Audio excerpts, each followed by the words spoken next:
Welcome back to our channel. അപ്പോൾ ഇന്ന് നമ്മൾ പറയാൻ പോകുന്നത് സബ് കോൺഷ്യസ് മൈൻഡിനെ പറ്റി തന്നെയാണ്. പക്ഷേ ഇന്ന് ഞാൻ എൻ്റെ റിയൽ ലൈഫിൽ സബ് കോൺഷ്യസ് മൈൻഡ് എങ്ങനെയാണ് എൻ്റെ പഠനത്തിലും എനിക്കൊരു ജോലി നേടാനും എന്നെ സഹായിച്ചത് എന്നുള്ള കാര്യമാണ് ഞാൻ നിങ്ങളുമായിട്ട് ഷെയർ ചെയ്യാൻ പോകുന്നത്. അപ്പോൾ തീർച്ചയായിട്ടും എൻ്റെ വരെ കാണണം. ഇതൊക്കെ പറയാൻ നീ എപ്പോഴും പോസിറ്റീവാണോ എന്നോടാണ് ഈ ക്വസ്റ്റ്യൻ എങ്കിൽ ടു ബി ഫ്രാങ്ക് അല്ല എന്ന് തന്നെ ഞാൻ ഉത്തരം പറയും. ആൻഡ് ഈ ക്വസ്റ്റ്യൻ എന്നോട് എൻ്റെ ഫ്രണ്ട്സും ഫാമിലിയും ചോദിക്കാറുള്ളൊരു ക്വസ്റ്റ്യൻ തന്നെയാണ്. പോസിറ്റീവായിട്ട് തിങ്ക് ചെയ്യണം എന്നൊക്കെ അഡ്വൈസ് കൊടുക്കുമ്പോഴാണ് അവരെന്നോട് ഈ ക്വസ്റ്റ്യൻസ് ചോദിക്കാറ്. ഞാൻ വളരെ ഡിവോട്ടഡ് ആയിട്ട് ഇതൊന്നും ഫോളോ ചെയ്യാറില്ല. Still over A period of time ഞാൻ തിരിഞ്ഞു നോക്കുമ്പോൾ എനിക്ക് കാണാൻ പറ്റുന്നത് സബ് കോൺഷ്യസ് മൈൻഡ് എന്നും എനിക്ക് ഫേവറബിൾ ആയിട്ട് വർക്ക് ചെയ്തതായിട്ടാണ്. മേ ബി എൻ്റെ തോട്ട്സ് സ്ട്രോങ് ആയിരുന്നു, എൻ്റെ ആഗ്രഹങ്ങൾ സ്ട്രോങ് ആയിരുന്നു. അത് സബ് കോൺഷ്യസ് മൈൻഡിൽ ഡീപ്പായിട്ട് ഇംപ്രിൻറ്റഡ് ആയിട്ടുണ്ട്. ഇന്ന് ഞാൻ എൻ്റെ അനുഭവങ്ങളും പറയാം, സോ ദാറ്റ് നിങ്ങൾക്ക് തന്നെ ഡിസൈഡ് ചെയ്യാം ഇതിൽ കാര്യമുണ്ടോ ഇല്ലയോ എന്നൊക്കെ. നേരത്തെ പറഞ്ഞതുപോലെ മൈൻഡിൽ കോൺഷ്യസ് ആൻഡ് സബ് കോൺഷ്യസ് ലെവലുണ്ട്. അതിൻ്റെ ബേസിക് വർക്കിംഗ് മോഡ് പ്രീവിയസ് വീഡിയോയിൽ ക്ലിയറായി മെൻഷൻ ചെയ്തിട്ടുണ്ട്. Now let's move forward. നിങ്ങൾ ചിന്തിക്കുന്നത് കോൺഷ്യസ് മൈൻഡ് യൂസ് ചെയ്താണ്. നിങ്ങൾ സ്ഥിരമായി ചിന്തിക്കുന്നത് എന്താണോ അത് സബ് കോൺഷ്യസ് ലെവൽ ഓഫ് മൈൻഡിലേക്ക് ഡീപ്പായിട്ട് ഇറങ്ങും. സബ് കോൺഷ്യസ് മൈൻഡ് അനുസരണയുള്ള ഒരു സബോർഡിനേറ്റിനെ പോലെ നിങ്ങളുടെ ചിന്തകൾ യാഥാർത്ഥ്യമാക്കും. അത് ചിലപ്പോൾ വെരി ഇമ്മീഡിയറ്റ് ആയിരിക്കാം, കുറച്ച് ആഴ്ചകളോ മാസങ്ങളോ ഈവൻ വർഷങ്ങളോളം വരെ എടുക്കാം. ഇത് ഈ ബുക്ക് ബേസ് ചെയ്ത് വെറുതെ തിയറി പറയുന്നു എന്ന് കരുതരുത്. എൻ്റെ റിയൽ ലൈഫിൽ തന്നെ ഒരുപാട് എക്സ്പീരിയൻസസ് എനിക്ക് ഇത് വെച്ച് പറയാനുണ്ട്. എൻ്റെ ലൈഫിൽ ഞാൻ PG ചെയ്യും എന്ന് മനസ്സിൽ ഫിക്സ് ചെയ്ത ഒരു റെപ്യൂട്ടഡ് കോളേജ് ഉണ്ടായിരുന്നു. +1 മുതൽ, ഞാൻ കൊമേഴ്സ് എടുത്തപ്പോൾ മുതൽ ഞാൻ ഉറപ്പിച്ചതാണ് എവറിത്തിങ് വെൻറ്റ് വെൽ. ഡിഗ്രിക്ക് ശേഷം എൻട്രൻസ് എഴുതി കട്ട് ഓഫിന് മുകളിൽ മാർക്ക് വാങ്ങി പാസ്സായി.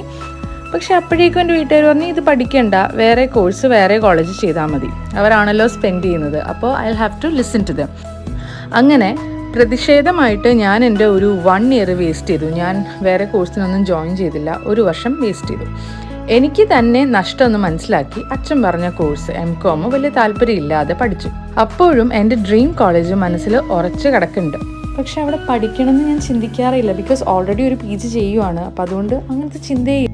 ബട്ട് എൻ്റെ സബ് കോൺഷ്യസ് മൈൻഡ് മറന്നിട്ടില്ലായിരുന്നു, അത്ര ഡീപ്പായി അത് മനസ്സിൽ കിടക്കുന്നുണ്ടായിരുന്നു എന്ന് ഇന്ന് ഞാൻ മനസ്സിലാക്കുന്നു.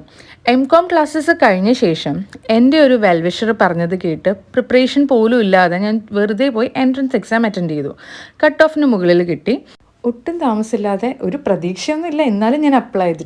ഇൻ്റർവ്യൂവിന് വിളിച്ചു, ഇൻ്റർവ്യൂ പാസ്സായി, അവിടെ തന്നെ പഠിച്ച് 2nd ഇയർ സ്റ്റാർട്ടിങ്ങിൽ തന്നെ ക്യാമ്പസ് പ്ലേസ്മെൻറ്റും കിട്ടി. ഇതുപോലെ തന്നെ പണ്ട് സ്കൂളിൽ പഠിക്കുന്ന സമയത്ത് ആരാവാനാണ് അല്ലെങ്കിൽ എന്താവാനാണ് ആഗ്രഹം എന്ന് ചോദിക്കുമ്പോൾ എന്താണ് ഞാൻ പറയുന്നതെന്ന് വലിയ ധാരണയൊന്നും ഇല്ലെങ്കിലും ഭയങ്കര കോൺഫിഡൻ്റ് ആയിട്ട് ഞാൻ പറയായിരുന്നു MNCയിൽ വർക്ക് ചെയ്യണം എന്ന്. ഇതൊക്കെ ഒത്തിരി തവണ പറഞ്ഞും ചിന്തിച്ചും എൻ്റെ സബ് കോൺഷ്യസിൽ കയറിയത് കൊണ്ടാവാം ക്യാമ്പസ് പ്ലേസ്മെൻറ്റിലിരുന്ന് ഞാൻ വാങ്ങിയ ജോലി ഒരു MNCയിൽ തന്നെ ആയിരുന്നു എന്ന് ഇന്ന് തിരിഞ്ഞു നോക്കുമ്പോൾ ഞാൻ എന്താ പറയുക, എൻ്റെ സ്വപ്നങ്ങളെ ഞാൻ മറന്നുപോയി. എന്നാലും എൻ്റെ വലിയ സ്വപ്നങ്ങളെ മറക്കാതെ എനിക്ക് വേണ്ടി സാക്ഷാത്കരിച്ചു തരുന്ന എൻ്റെ സബ് കോൺഷ്യസ് മൈൻഡ് ഒരു മിറക്കിളാണെന്ന് പറയാൻ ഞാൻ ഏറെ സന്തോഷിക്കുന്നു. ഇത് ആക്ച്വലി നോട്ട് ഡൗൺ ചെയ്യുമ്പോൾ എനിക്ക് തന്നെ തോന്നുന്നുണ്ട് ലൈഫ് ഒരു റോളർ കോസ്റ്ററാണ്. ഉയർച്ച താഴ്ചകൾ എല്ലാവർക്കും ഉണ്ടാകും. എന്ന് വെച്ച് താഴ്ചയിൽ സ്റ്റക്കായിട്ട് ഇരിക്കരുത്. റീസെൻ്റായി വരുന്ന ബ്രേക്കപ്പിൽ മനംനൊന്ത് സൂയിസൈഡ് ചെയ്യുന്ന വാർത്തകളെല്ലാം വളരെ ഡിസ്റ്റർബിംഗ് ആണ്. ലോയൽറ്റി ആഗ്രഹിക്കുന്ന ഒരു വ്യക്തിക്ക് ലോയൽ അല്ലാത്ത ഒരു പാർട്ട്ണറാണ് കൂടെ ഉള്ളതെന്ന് മനസ്സിലാക്കിയാൽ തകർന്നു പോകും. ഫിഡലിറ്റി ക്രൈസിസ് തരണം ചെയ്യൽ ഈസി അല്ല, ബട്ട് ഡോണ്ട് ബി സ്റ്റക്ക്. വാശിയോടെ പ്രതീക്ഷയോടെ ജീവിച്ച് കാണിക്കണം. കുഞ്ഞനിയന്മാരും അനിയത്തിമാരും ഓർക്കുക, ലൈഫിൽ വലിയ സന്തോഷങ്ങളും ഭാഗ്യങ്ങളും ഒക്കെ വരാനിരിക്കുന്നതേ ഉള്ളൂ. ഓക്കെ, അപ്പോൾ now moving back to the book. If you think good, good will follow. If you think bad or evil, evil will follow. സിമ്പിളായിട്ട് പറഞ്ഞാൽ അങ്ങനെയാണ് മൈൻഡ് വർക്ക് ചെയ്യുന്നത്. പക്ഷെ നമുക്ക് എപ്പോഴും പോസിറ്റീവായിട്ടിരിക്കാൻ ബുദ്ധിമുട്ടാണ്. നമുക്ക് സങ്കടങ്ങളിലേക്ക് ഒരു ചായ്വുണ്ട്, അത് ശ്രദ്ധിച്ചാൽ മനസ്സിലാവും. വെറുതെ സന്തോഷം തോന്നുന്നു എന്ന് പറയുന്നതിലും കൂടുതൽ വെറുതെ എന്താ കാരണം എന്നറിയില്ല, എനിക്ക് സങ്കടം വരുന്നു എന്ന് നമ്മൾ പറയാറുണ്ട് അല്ലേ. സോ നമ്മുടെ മൈൻഡിൻ്റെ ഒരു നാച്ചുറൽ ആയിട്ടുള്ളൊരു ടെൻഡൻസിയാണ് സാഡ് ആവുക എന്നുള്ളത്. അത് മനസ്സിലാക്കി പോസിറ്റീവായിട്ടുള്ള തോട്ട്സിൽ ഡ്വെൽ ചെയ്യാൻ ശ്രമിക്കണം. ഞാൻ എൻ്റെ അനുഭവം പറഞ്ഞപ്പോൾ അത് കോൺസ്റ്റൻ്റ് ആയിട്ടുള്ള ഒരു തോട്ടല്ലായിരുന്നു. എപ്പോഴും ഞാനിതിനെപ്പറ്റി ചിന്തിക്കുന്നില്ലായിരുന്നു. ഞാൻ പറഞ്ഞല്ലോ MCOMൽ ചേരുന്ന സമയത്ത് ഞാനത് കംപ്ലീറ്റ്ലി ഉപേക്ഷിച്ചൊരു തോട്ടായിരുന്നു. എങ്കിൽ പോലും സിൻസ് അത് സബ് കോൺഷ്യസ് മൈൻഡിലേക്ക് അത്രമാത്രം ഇറങ്ങിയത് കൊണ്ട് അത് വർക്കൗട്ടായി. അതുകൊണ്ടാണ് ഞാൻ നിങ്ങളോട് പറയുന്നത്. അപ്പോൾ ഇതിന് പകരം ഞാനത് സ്ട്രോങ് ആയിട്ട് ബിലീവ് ചെയ്ത് ഡെയിലി രാത്രി ഞാൻ കിടക്കുന്നതിന് മുമ്പ് വിചാരിക്കുകയാണ്, ഓക്കെ, ഞാൻ എൻ്റെ ഡ്രീം സാക്ഷാത്കരിക്കും, എനിക്ക് ആഗ്രഹമുള്ള പോലത്തെ ഒരു ലൈഫ് എനിക്ക് കിട്ടും. അങ്ങനെ ഞാൻ സ്ഥിരമായിട്ട് ചിന്തിച്ചിരുന്നെങ്കിൽ എനിക്ക് തോന്നുന്നു ആ ഒരു ഡിലേ പോലും ഉണ്ടാവില്ലായിരുന്നു. ആ ഒരു ഒബ്സ്റ്റക്കിൾ പോലും ഇല്ലാതെ തന്നെ എനിക്കതിലേക്ക് എത്താൻ പറ്റിയേനെ.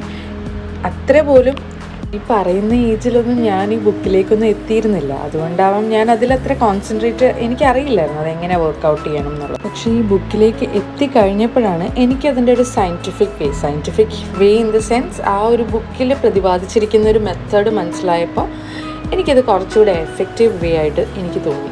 അതുകൊണ്ടാണ് ഞാൻ നിങ്ങളിലേക്കും കൂടെ ഷെയർ ചെയ്ത് തരുന്നത്. അതിൻ്റെ ബെസ്റ്റ് മെത്തേഡ് എന്ന് പറയുമ്പോൾ നിങ്ങൾ ആദ്യം ശ്രദ്ധിക്കേണ്ടത് ഒരിക്കലും നിങ്ങൾക്ക് തന്നെ ഒരു നെഗറ്റീവ് സജഷൻ കൊടുക്കാതിരിക്കുക. എനിക്കത് ചെയ്യാൻ കഴിയില്ല, ഡോണ്ട് സേ ദാറ്റ്. അതിന് പകരം എനിക്കത് ചെയ്യാൻ കഴിയും എന്ന് ഇമ്മീഡിയറ്റ്ലി മാറ്റുക. പിന്നെ ഒരു കാര്യം, നിങ്ങൾ ഉറങ്ങാൻ കിടക്കുന്നതിന് മുന്നേ നിങ്ങൾക്ക് എന്താണോ അച്ചീവ് ചെയ്യാനുള്ളത് അത് നിങ്ങൾ അച്ചീവ് ചെയ്യുന്നതായിട്ട് ചിന്തിച്ചുകൊണ്ട് കിടക്കുക. സബ് കോൺഷ്യസ് ഏറ്റവും ആക്റ്റീവായിട്ടിരിക്കുന്നൊരു സമയമായിരിക്കും നമ്മൾ ഉറങ്ങി തുടങ്ങുന്നതിന് തൊട്ട് മുന്നേ ഉള്ളൊരു സമയം. ഗ്രാജ്വലി നമ്മുടെ ആ തോട്ട് നമ്മുടെ സബ് കോൺഷ്യസ് മൈൻഡിലേക്ക് പതിയെ ഇറങ്ങും. അങ്ങനെ സബ് കോൺഷ്യസ് അതിൽ വർക്ക് ചെയ്യാൻ തുടങ്ങും. അങ്ങനെ ആ ഡ്രീം നമുക്ക് ഫുൾഫിൽ ചെയ്യാൻ പറ്റും.